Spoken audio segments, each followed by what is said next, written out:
नमस्कार दोस्तों, स्वागत आपका हमारे चैनल पर। हमारी आज की कहानी है जिम्मेदारी। किरण ने सपने में भी नहीं सोचा था कि जिस छोटे भाई को पढ़ा लिखा कर उसने अफसर की कुर्सी तक पहुंचाया है, एक अच्छे परिवार में शादी करवाकर जिसकी गृहस्थी बसाई है, वही भाई उसके साथ ऐसा बर्ताव करेगा। उसने नया फ्लैट खरीदने के लिए 2 लाख रुपए देने से इनकार ही तो किया था। उसने तब उसको समझाया भी था कि हमारा यह पुश्तैनी मकान है, अच्छे इलाके में है, 2 परिवार आराम से रह सकेंगे, इतनी जगह इसमें है। तब सागर ने बड़ी बहन के प्रति आदर भाव को तार तार करते हुए कह डाला, दीदी, माँ और बाबूजी के साथ इस पुराने मकान की रौनक भी चली गई है।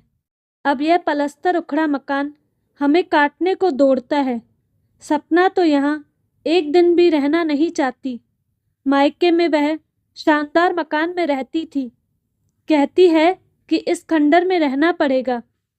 उसे तो यह शादी के पहले मालूम होता तो वह मुझसे शादी भी नहीं करती। वह सोते जागते नया फ्लैट खरीदने की रट लगाए रहती है। आखिर मैं उसके तगाजे को कब से अनसुना करूं? किरण ने बतेरा समझाया था कि छोटी बहन रुचि के शादी करनी है। अगर जमा पूंजी फ्लैट खरीदने में निकल गई तो उसकी शादी के लिए पैसे कहाँ से आएंगे? उसका तो जीपीएफ अकाउंट भी खाली हो चुका है। सागर उस दिन बहुत उखड़ा हुआ था। आओ देखा न ताओ, बोल पड़ा, यह आपकी चिंता है दीदी। मैं इस पचड़े में नहीं पड़ना चाहता। रुचि की शादी करना आपकी जिम्मेदारी है। उसको आप कैसे निभाएंगी यह आप जाने। किरण आश्चर्य से छोटे भाई का मुंह देखने लगी। सागर इस तरह की बातें कहेगा, उसने तो सपने में भी नहीं सोचा था। वह भी बिफर उठी थी। तुम रुचि के बड़े भाई हो, इस परिवार के एकमात्र पुरुष। इस तरह अपनी जिम्मेदारी से पिंड कैसे छुड़ा सकते हो तुम? देखो दीदी, अब मैं कोई दूध पीता बच्चा तो नहीं हूँ। सच बात तो यह है कि जिम्मेदारी जिसको सौंपी जाती है वही उसको निभाने के लिए पाबंद होता है। आप परिवार में सबसे बड़ी हैं। सागर ने आज मन की सारी भड़ास निकालने का फैसला ही कर लिया था। बोला, बाबूजी ने अंतिम समय हम लोगों की सार संभाल की जिम्मेदारी आपको सौंपी थी और आपने तब भी उनसे वादा किया था कि आप अपनी इस जिम्मेदारी को निभाएंगी। यह कहकर तो सागर ने किरण के मुंह पर ताला ही लगा दिया था। कुछ कहने समझाने की उसने गुंजाइश ही नहीं छोड़ी थी। वह चुपचाप ड्राइंग रूम से उठकर अपने कमरे में जाकर बिस्तर पर पड़ गई। उसका दिमाग पुरानी स्मृतियों के झंझावातों से भरा उठा।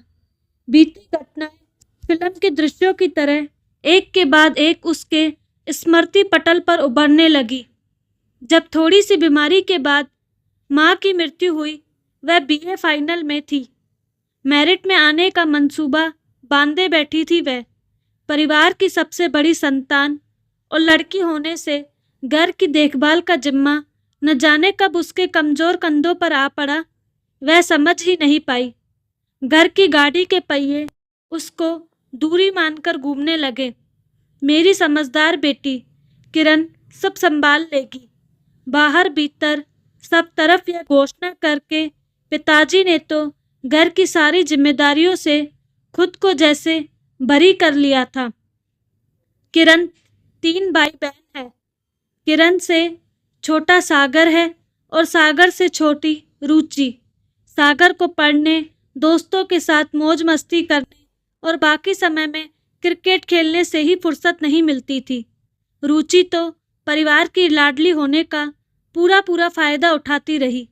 कभी मूड होता तो घर के काम में किरण का हाथ बटाती, वरना सहेलियों और कॉलेज की पढ़ाई में अपने को व्यस्त रखती।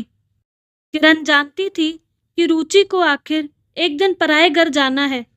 घर के रोजमर्रा के काम में भी वह रुचि ले। ऐसी कोशिश किरण की रहती थी, पर रुचि यह कहकर उस पर पानी फेर देती कि अभी तो मुझे आप अपने राज में आजाद पंछी की जिंदगी जी लेने दो। जब ससुराल पहुंचूंगी तो सब सीख लूंगी। समय अपने आप सब सिखा देता है। आप आज घर को किस कुशलता से संभाल रही हैं, वह भी तो समय की जरूरत ने ही आपको सिखाया है। दीदी, किरण ने इसके साथ किसी से शिकवा शिकायत करना ही छोड़ दिया था। प्रथम श्रेणी में बीए करने के बाद वह समाजशास्त्र में एमए करके पीएचडी करना चाहती थी, पर सोचा हुआ सब कहाँ हो पाता है। पिताजी ने घर की जिम्मेदारियों का वास्ता देकर बीए करने के बाद उसको घर में बैठा लिया था। बेचारी मन मसोस कर रह गई थी। एक दिन भयानक हादसा हुआ। दौरे से लौटते समय एक सड़क दुर्घटना में उसके पिता इन 3 भाई बहनों को अनाथ करके संसार से विदा हो गए। किरण पर तो जैसे मुसीबतों का पहाड़ ही टूट पड़ा। तब कुल 23 वर्ष की उम्र थी उसकी। पिता के दफ्तर वालों ने बड़ी मदद की उसकी। उसको पिता के दफ्तर में ही क्लर्क की नौकरी दे दी। जैसे तैसे परिवार की गाड़ी चलने लगी। कई बार पैसे की तंगी उसका रास्ता रोककर खड़ी हुई, पर किरण ने सागर और रुचि को यह एहसास तक नहीं होने दिया कि वे अनाथ हैं। उनकी पढ़ाई बदस्तूर चलती रही। सागर पढ़ने में होशियार था। उसने प्रथम श्रेणी में बीए की परीक्षा पास की और खंड विकास अधिकारी के पद पर नौकरी पाने में सफल रहा। एक दिन किरण के मन में आया कि अब सागर की शादी कर दे। बहू के आने पर घर के काम में दिन रात खटने से उसको भी कुछ राहत मिल जाएगी। उसने लड़की तलाशनी शुरू की। छोटे मामा जी की मदद से नवीन की शादी बड़े अफसर की बेटी सपना के साथ हो गई। किरण ने सपना को लेकर जो आशाएं मन में पाल रखी थी, वे कुछ महीने बीतते बीतते मिट्टी में मिल गई। बड़े बाप की बेटी ने ससुराल में ऐसे रंग दिखाए कि किरण को घर के काम में उसकी मदद से किसी भी तरह की मदद की उम्मीद छोड़नी पड़ी। किरण को हालांकि सकारात्मक उत्तर की जरा भी आस नहीं थी, फिर भी हिम्मत बटोरकर एक दिन उसने सपना से कह डाला, सपना, मुझे भी 9 बजे दफ्तर जाना पड़ता है। मैं चाहती हूँ कि रोटियां तुम सेक लिया करो। किचन का बाकी काम तो मैं निपटा ही लूँगी। तुमसे इतनी मदद मिलने पर दफ्तर जाने के लिए मैं अपनी तैयारी भी सहूलियत से कर सकूँगी। नहीं दीदी, सपना ने रूखा सा जवाब दिया, यह मुझसे नहीं होगा। मैं तो सोकर ही सुबह 10 बजे उठती हूँ। सागर के भी बहुत सारे काम मुझे करने पड़ते हैं। रोज रोटियां सेकने का जिम्मा मैं नहीं ले सकती।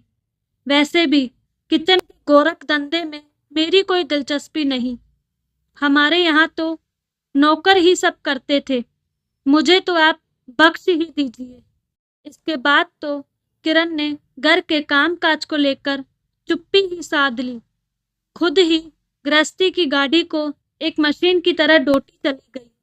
परिवार के बाकी सदस्य तो सब देखकर भी अनजान बन बैठे। इस बीच मौसा जी की एक बात को लेकर घर में भूचाल ही आ गया और कई दिन उसका कंपन थपा ही नहीं। उस दिन मौसा जी ने सहज भाव से इतना ही तो कहा था कि इन्होंने भी किरण के लिए एक अच्छा सा लड़का देखा है। लड़का क्लास 2 ऑफिसर है, परिवार भी खानदानी है, आदर्श विचार के लोग, दहेज की मांग भी नहीं। किरण वहां बहुत सुखी रहेगी। मौसा जी की बात सुनकर एक मिनट के लिए तो जैसे सन्नाटा ही छा गया। सागर और सपना एक दूसरे का मुंह ताकने लगे। दोनों के चेहरे पर हैरानी और परेशानी की गहरी रेखाएं खिंचती चली गई। यह क्या बात ले बैठे हैं आप मौसा जी? सागर ने सकुचाते हुए अपनी बात रखी। दीदी तो इस घर की सब कुछ है। वह तो आत्मा है हमारे घर की। बाबूजी उन्हीं को तो घर की सारी जिम्मेदारियां सौंप गए थे। अभी रुचि की शादी होनी है। हम पति पत्नी भी अभी ठीक से सेटल नहीं हो पाए हैं। दुनियादारी की हम लोगों को समझ ही कहाँ। दीदी दूसरे घर चली गई तो इस घर का क्या होगा? हम तो कहीं के नहीं रहेंगे। मौसाजी हक्के बक्के थे। सपना के शब्दों ने तो उन्हें आहत ही कर डाला था। वह तेज में आकर बोली थी, दीदी यूं ही सब संभालती रहेगी? यह विश्वास करके ही तो मैं सागर के साथ शादी करने के लिए राजी हुई थी। वह हमें अध बीच में छोड़कर इस घर से नहीं जाएंगी। यह आप साफ साफ सुन लीजिए। मौसाजी, किरण को लगा जैसे कई बिच्छुओं ने एक साथ उसके शरीर में अपने जहरीले पैने डंक घुसेड़ दिए हैं और वह चीख भी नहीं पा रही। सपना की बात ने बुजुर्ग मौसाजी के दिल को छलनी कर डाला। एक लंबी जिंदगी देखी है उन्होंने, समझ गए कि माटी के पक्के बर्तनों पर कोई रंग नहीं चढ़ता। बिना कुछ कहे सुने वह तुरंत घर से बाहर हो गए। वह जानते थे कि जिनकी आंखों में शर्म मर जाती है, जिनके मन में मानवीय रिश्तों की कोई कीमत नहीं रहती, ऐसे लोगों को अच्छी नसीहतें देना रेत का घरौंदा बनाने जैसा है। किरण भी वहां ज्यादा देर न बैठ सकी। उस दिन के बाद घर में रोज की जिंदगी तो पिछली रफ्तार से चलती रही, पर जैसे उसमें जगह जगह स्पीड ब्रेकर खड़े हो गए थे। इन स्थितियों ने किरण को काफी दुखी कर दिया था। वह चुपचाप रहने लगी। सिर्फ रुचि के साथ ही वह खुलकर बात करती थी। सागर और सपना के साथ उसके संवाद का दायरा काफी सिकुड़ता चला गया था। ज्यादातर वह अपने कमरे में कैदी सी पड़े रहने लगी थी। कोई कुछ पूछता तो हाँ या ना में जवाब देकर चुप हो जाती थी। जब अकेली होती थी तो खुद से पूछने लगती कि उसके स्नेह, परिश्रम और त्याग का उसको क्या यही प्रतिफल मिलना चाहिए था। सागर और सपना की निष्ठुरता से जूझते हुए भी किरण छोटी बहन के लिए अपनी जिम्मेदारी के बारे में बराबर सचेत रही। वह चुपचाप उसके लिए लड़के की तलाश में लगी रहती। एक अच्छा लड़का उसको पसंद आया। प्राइवेट कंपनी में एग्जीक्यूटिव था। अच्छी तनख्वाह थी। देखने में भी ठीक ही था। परिवार में पढ़ा लिखा और उदार विचारों वाला था। उम्र में 6 साल का अंतर किरण की नज़र में ज़्यादा महत्वपूर्ण नहीं था। अमूमन लड़के और लड़की की उम्र में 5-6 साल का अंतर तो आजकल आम बात है। लड़के का नाम था आदर्श। एक दिन किरण ने आदर्श को अपने घर चाय पर बुला लिया। उद्देश्य था वह रुचि को ठीक से देख ले, आपस में जो भी पूछताछ करनी हो कर ले। बाकी बातें तो आदर्श के माता पिता से मिलकर उसको स्वयं ही तय करनी है। मौसाजी और मामा जी को भी अपने साथ ले लेगी। सागर और सपना को इस बात की भनक लग चुकी थी, पर किरण ने इस काम में उनकी कोई भूमिका तय नहीं की थी, इसीलिए दोनों चुप थे। आदर्श वक्त का पाबंद निकला। शाम के 4 बजते पहुंच गया। एक सलोना सा युवक भी उसके साथ था। आदर्श जी, एक बात पूछूं? किरण ने शुरुआत की। आप पिछले कुछ दिनों से मेरे दफ्तर में खूब आ जा रहे हैं। कोई काम तो वहां नहीं अटका आपका? जी नहीं, कोई काम नहीं अटका, यूं ही आया होऊंगा। आप सरीका समझदार आदमी किसी सरकारी दफ्तर में यूं ही चक्कर काटेगा, यह बात मेरे गले नहीं उतर रही। समझ आने पर बात आपके गले उतर जाएगी। आप बिल्कुल चिंता न करें। अभी तो बस इतना ही बताइए कि मेरे लिए क्या आज्ञा है। किरण ने जांच लिया कि लड़का सचमुच तेज है, उसको बातों बातों में भरमाया नहीं जा सकता। सो बिना भूमिका ने उसने आज की बात शुरू कर दी। आजकल शादी ब्याह के मामले में आगे बढ़ने के लिए पहली और सबसे जरूरी औपचारिकता है लड़का लड़की के बीच सीधा संवाद। मैं चाहती हूँ कि आप कमरे में जाकर रुचि से बात करें। जो पूछना हो पूछ ले और जो बताना हो वह बताए। मैं भला क्यों करूं यह सब पूछताछ रुचि से? आदर्श ने शरारती लहजे में कहा। आपको रुचि को अपने लिए चुनना है, इसीलिए रुचि से पूछताछ आप नहीं करेंगे तो भला कौन करेगा? किरण पसोपेश में पड़ गई।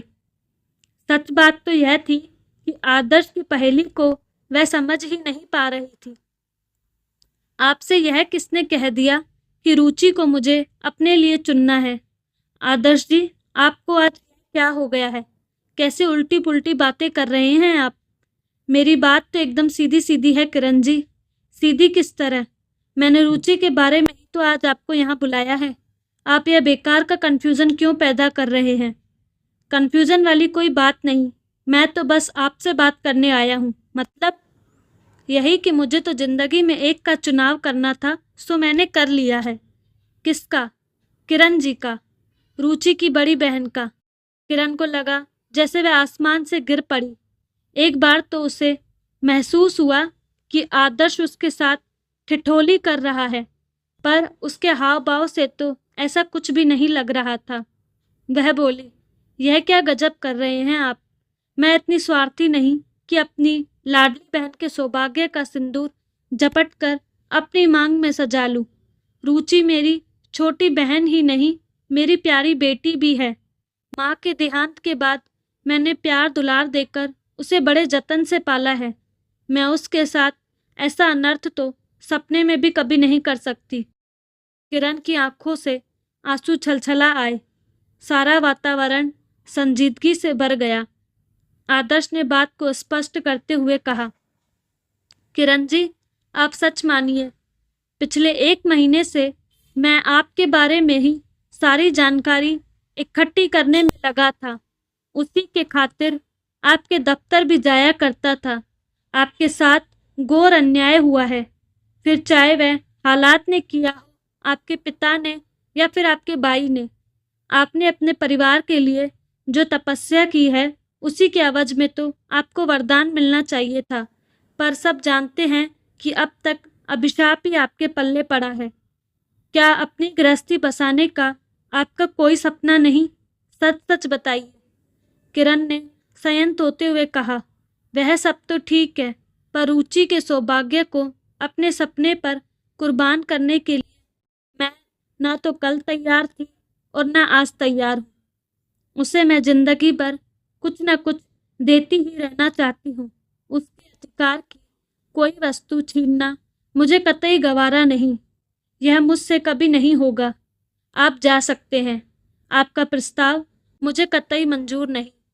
आपको मेरा प्रस्ताव मंजूर हो या ना हो, पर हम तो इस घर से जल्द ही दुल्हनिया लेकर जाएंगे। आदर्श ने वातावरण को हल्का बनाने की गरज से कहा, मेरे जीते जी तो यह कभी नहीं होगा। जरूर होगा। इस घर से एक दिन 2 दूल्हे 2 दुल्हनिया लेकर विदा होंगे। किरण जैसे सोते से जाग उठी। पूछा, और वह दूसरा लड़का? यह रहा। साथ में बैठे सलोने युवक की ओर इशारा करते हुए आदर्श ने जवाब दिया। और इन दोनों को किसी कमरे में जाकर आपस में पूछ परख करने की जरूरत भी नहीं पड़ेगी। क्यों? क्योंकि ये दोनों कॉलेज के सहपाठी हैं, एक दूसरे को खूब जानते हैं, साथ साथ जीने मरने की कस्में भी खा चुके हैं बहुत पहले। पर ये है कौन? परिचय तो दीजिए इनका। अचानक रुचि ड्राइंग रूम में आई। वह पास के कमरे में किरण और आदर्श की बातें कान लगाए सुन रही थी। मैं देती हूँ इनका परिचय, रुचि बोली। दीदी, इनका नाम विजय है और यह आदर्श जी के चचेरे भाई हैं। डिग्री कॉलेज में हम क्लासमेट रहे हैं, मेलजोल अब भी है। दोनों ने साथ साथ जीवन का सफर तय करने का फैसला बहुत पहले कर लिया था।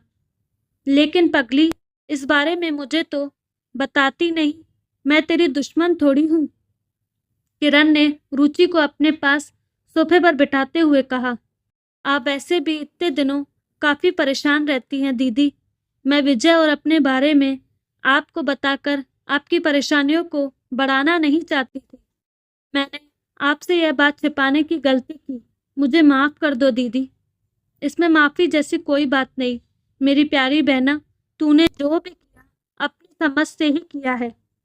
विजय जी, इस बारे में आपको कुछ कहना है या फिर फैसला सुना दिया जाए? मुझे कुछ नहीं कहना। जो कहना था वह रुचि कह चुकी है। किरण जी, आप तो बस फैसला सुना दीजिए, विजय बोला। आदर्श जी ने ठीक ही कहा। इस घर से जल्दी ही 2 दूल्हे 2 दुल्हनिया लेकर विदा होंगे। इतना कहकर किरण ने रुचि को गले लगा लिया। आज बरसों बाद किरण की सूखी आंखों में खुशी के आंसू छलछला आए। उसे लगा आज पहली बार कुदरत ने उसके साथ इंसाफ किया है। इस तरह अचानक मिले इंसाफ से कितनी खुशी होती है, इसका एहसास भी उसे पहली बार हुआ है। तो दोस्तों, कैसी लगी आपको कहानी? अपनी राय कमेंट बॉक्स में ज़रूर दीजिएगा। साथ ही हमारे चैनल को लाइक, शेयर एंड सब्सक्राइब करना ना भूलें। धन्यवाद।